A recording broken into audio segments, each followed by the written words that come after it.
I have watched hundreds of hours of testimony against anti-trans bills, and yesterday might have been the most powerful testimony that I've ever seen in my life. Rachel Ogborn and Isabella Manhart both testified to the Nebraska Senate, begging for their loved ones' lives. You see, the Nebraska Senate was proposing a bill that would ban transgender medical care for trans youth and force them off of it, forcing some of them to medically detransition.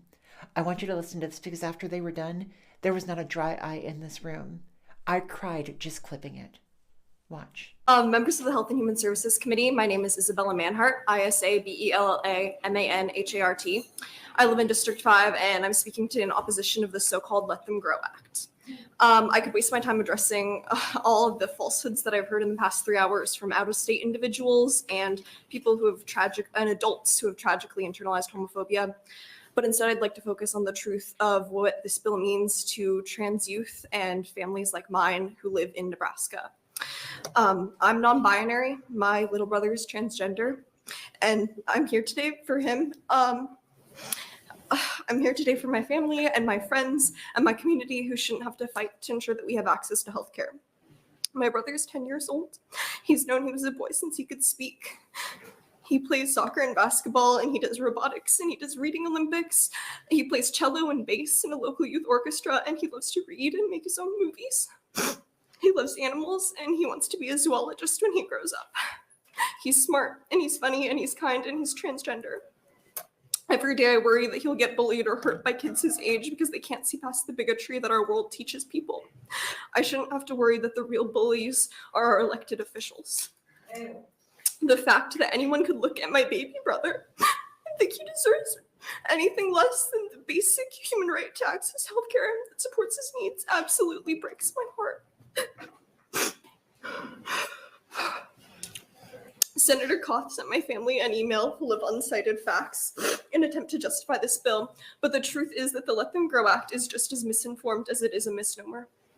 Gender-affirming care is in no way preventing trans kids from growing. In fact, according to the Federal Department of Health and Human Resources, it does quite the opposite. Early gender-affirming care is crucial to the overall health and well-being of transgender children, and you'll find that highlighted in the study that I printed out for you. According to the Trevor Project, the leading suicide prevention organization for LGBTQ young people who you heard before, 58% of transgender and non-binary youth in Nebraska seriously considered attempting suicide in 2022. By prohibiting our access to gender-affirming healthcare, you will contribute to that devastating statistic. The Journal of the American Medical Association, also printed for you, cites that odds of severe depression were lowered by 60% and odds of suicidality were lowered by 73%. I'm not exaggerating when I say that gender-affirming healthcare helps save lives. It allows us to grow into the people we've always known we are. I want nothing more for my little brother than to grow up healthy and confident in himself. And that starts with respecting our right to make decisions about our own healthcare. Trans kids and our families, we know what's best for us. No trans or non-binary youth spoke as proponents. We're all here right now in opposition, and we are demanding to be heard. As our state senators, you have the responsibility to stand up for Nebraska children and families. Don't advance LB 574. Stand up for transgender children as you would any other Nebraska kids. Thank you. Thank you for your testimony. Yes, and I welcome any questions. And we have plenty of Kleenex up there too, so. Are there any questions from the committee at all? Okay. Well, You're off the I hook. hope those studies are helpful for you. And Thank you for bringing them too, by the way. Yes. Thank you for your testimony. And on a side note, I did this for the previous testifiers too. If we hear anybody else making noise again, I will have the clerks remove you. So please try to hold it down if we can, just so we be fair to everybody else. Thank you. All right, we'll take our next invited testimony, please. I didn't give you too many copies. That's all right. Welcome.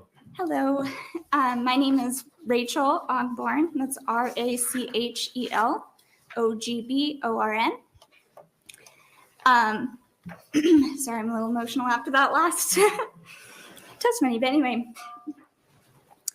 It's important to hear from the families that will be affected from this bill, and my family is one of them. I have to say that I never thought that I would be driving to the Capitol to share my child's medical information with senators or with anyone for that matter.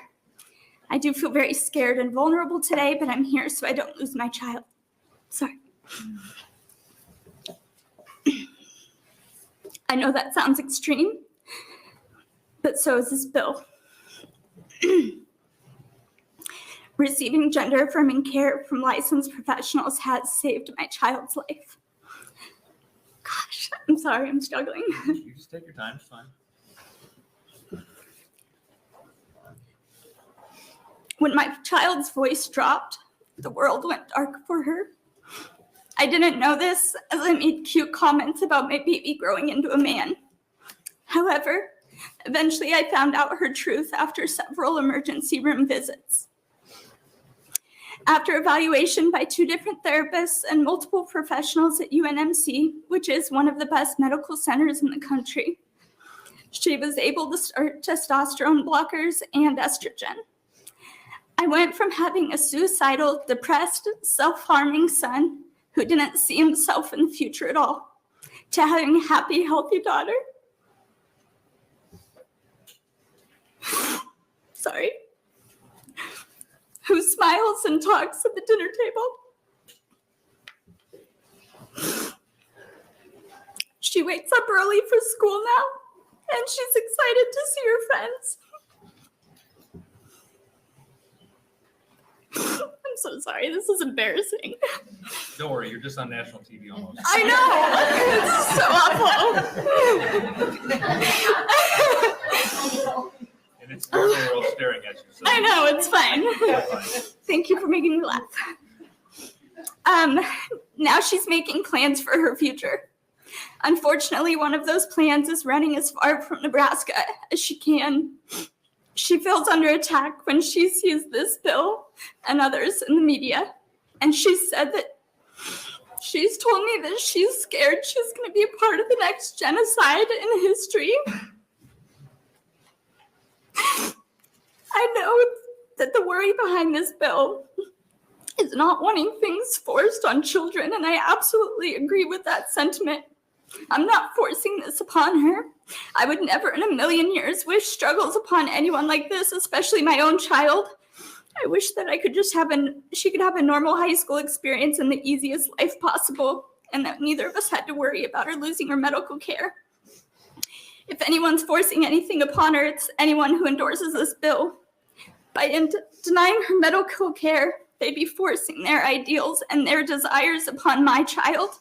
It's not any legislator's job to tell my children's doctor that she can't have health care.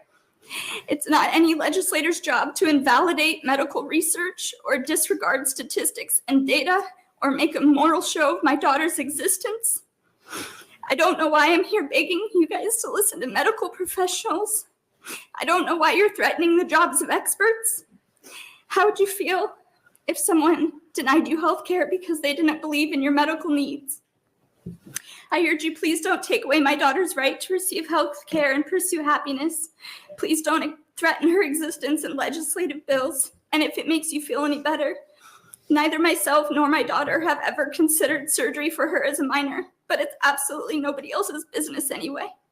I just want her to live into adulthood. Thank you. And I'm so sorry I cried all over you. It's all right. I never heard so many sniffling in my life. Yeah, I'm so sorry. It's all right. Are there any questions from the committee? If there is any justice in the world, this bill will be defeated. There are over 22 of these bills moving around the country. Some of them have already passed. Please, I'm begging you, show up to these hearings. Stand up for the trans kids. Thank you, Isabella. And thank you, Rachel. You did your loved ones proud.